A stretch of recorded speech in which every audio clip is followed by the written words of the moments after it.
And you see that Faye goes all the way back to Louisiana and Texas. It's had an interesting life, actually. So Tropical Storm Faye can be traced back to a low-level spin over the northern Gulf that moved into Atlanta area, south of there, through Macon. Look at this. We can watch the spin. So, south central Georgia went up, then off the coast, and then now it's along the eastern seaboard. And this is a track that you might think reminds you of a nor'easter. Right? And it almost kind of looks like one a little bit, right? It really does. It really kind of looks like one. Classic tropical. So, Faye could bring gusty winds to the northeast, and then, of course, that heavy rainfall. In some ways, almost acting like a nor'easter. But, of course, a tropical storm is a tropical storm, and a nor'easter is a nor'easter for very specific reasons. Yeah, they're different in a number of ways. Both of these storms, though, can have strong winds, and tropical systems usually have them confined near the center, but then they're more spread out with nor'easters. Yeah, exactly. So when you're talking about a tropical storm, often it's like a more focused area where you have the most damage, where you have that storm surge.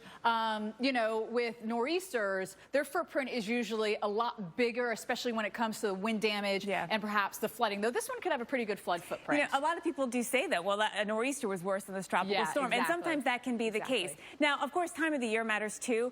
This time of the year is when we see tropical systems, most common in the late summer, early fall. Nor'easters are more common in the winter, which is why you think of snow and nor'easters, and of course, lots of it. All right, so let's talk about three memorable ones that have gone up the East Coast here: Grayson, Jonas, and Juno. We're going to start and talk about the winds for Grayson. We're at 76 miles an hour, hurricane-force winds. Had hurricane-force winds, but yet this was a nor'easter. Yeah, 2 feet of snow in Jonas, New York City's biggest snowstorm. That's your storm of record. There we go, right? And Juno. Amazing out there. It's just that you really got to be, cautious about the water. Pay attention to the lifeguards. Let's look at the weekend in view forecast. It is Friday. You guys have made it. The end of the week is here. Obviously, Faye is going to be big impact there into the mid-Atlantic, New Jersey, Delaware. The rain is coming down as we speak, but also these storms. This trough coming in behind it is going to help pull Faye up and north and get it out of here pretty quickly. It's also going to be bringing that thunderstorm threat too. And then the thing about the south is we finally lose all that tropical moisture, but then we bring in more heat. So it's back to the 90s for a lot of us. Reynolds?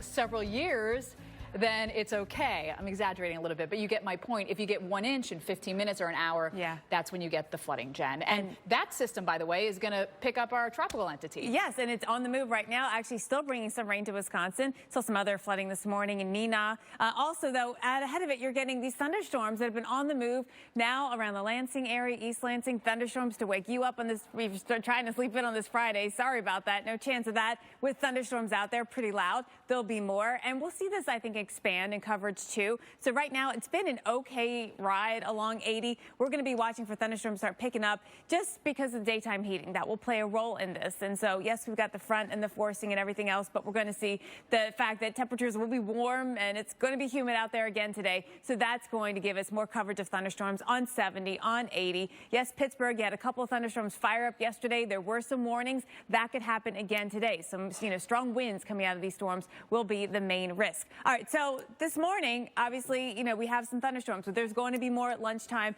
and travel, whether it's on 75 or if you're traveling over on 80 or 70, will get worse by later on today. Jim. All right, well.